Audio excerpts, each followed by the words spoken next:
وانا بحضر الفيديو الجديد عديت على اخطاء كانت من نوع خاص، اخطاء تتابع واخطاء جرافيك واخطاء منطقيه اتعملت عن عمد، وصناع الفيلم كانوا عارفين انها اخطاء وهما بيعملوها. قلت الاخطاء دي لازم يتعمل عليها فيديو مخصوص. السلم والتعبان، هتشوف الاعلان يعني هتشوف الاعلان. البرودكت بليسمنت او الاعلانات اللي بتبقى جوه الفيلم هي شيء عادي وبتحصل في كل الافلام تقريبا، لكن في فيلم السلم والتعبان بالتحديد في المشهد ده الكوبايتين كانوا بيواجهوا الكاميرا من ناحيه لوجو كنتاكي. لحد هنا شيء عادي. الشخصية التالتة دخلت الكادر بصينيتها واللوجو اللي على كوبايتها مواجه للكاميرا برضه، وارد يحصل. لكن لما المشهد اتصور من لقطة تانية من الناحية المقابلة التلات كوبايات لفوا 180 درجة عشان اللوجو يبان من الكاميرا التانية. طرزان في مشهد من المشاهد بيتجرح على صدره 3 جروح، لكن بعدها على طول مفيش أي أثر للجروح دي.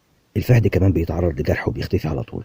الخطأ ده كنت هحطه في الفيديو اللي فات كخطأ من أخطاء الأفلام، بس افتكرت حاجة مهمة خلتني أغير رأيي، وهي إن شركة ديزني عندها قوانين صارمة في إيه اللي ممكن يتعرض أو ما يتعرضش للأطفال، أو إيه اللي ممكن يأثر على التصنيف العمري أو يأثر على التوزيع، واللي دوره ممكن يأثر عليهم ماديا بشكل سلبي.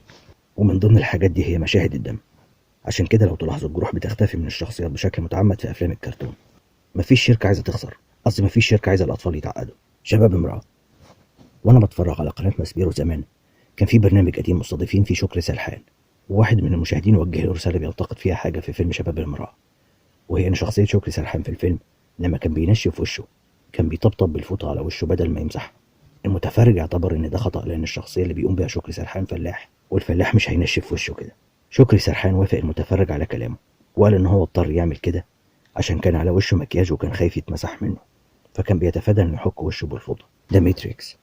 عشان الكاميرا ما تظهرش في نظارة الممثل استخدموا نظارة تانية تماما في نفس المشهد عشان ما تعملش انعكاس، وفضلوا غلطة الراكور عن غلطة ظهور الكاميرا. سكاي فول، الزحليقة. الفيلم مليان حاجات غير منطقية موجودة في الفيلم، وموجودة بس لغرض تحريك الحبكة لقدام، والفيلم معتمد اعتماد تام على الصدفة. لكن غلطة واحدة من دول اعترفوا بيها وقالوا إن هم عملوها مخصوص. السلم الكهرباء، المسافة اللي بين السلمين بيتحط فيها حاجات في النص مخصوص عشان الناس ما تتزحلقش عليها وتعمل حوادث أو يبوظوا لهم السلم.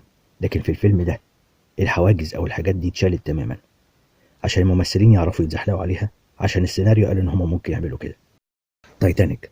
في العصر ده قوارب الإنقاذ كان بيبقى معاهم فوانيس زيت مش كشافات، لكن صناع الفيلم اللي اهتموا بأدق التفاصيل في الفيلم قرروا عن عمد يعملوا المشهد بالخطأ التاريخي ده، وادوا الممثل كشاف عشان يعرفوا يعملوا إضاءة المشهد بطريقة منطقية.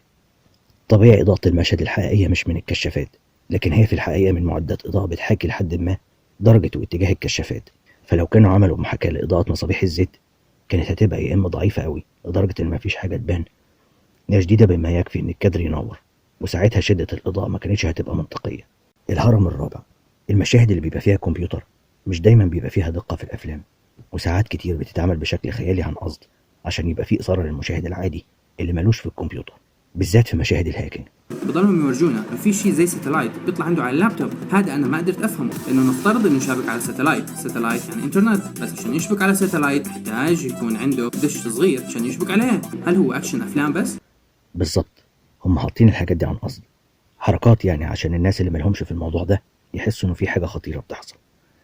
لو كانوا بيجيبوا مشاهد الهاكينج بشكل واقعي فهيبقى صفحة على الشاشة مرصوصة كودز وحاجات ملل، محدش هيحس بأي انبساط وهو بيشوف الحاجات دي غير بس اللي بيفهموا في الهاكينج أو هما شخصيا هاكرز، فلازم يعملوا لنا حاجات 3D وحاجات بتلف وبتطير وبتلعب.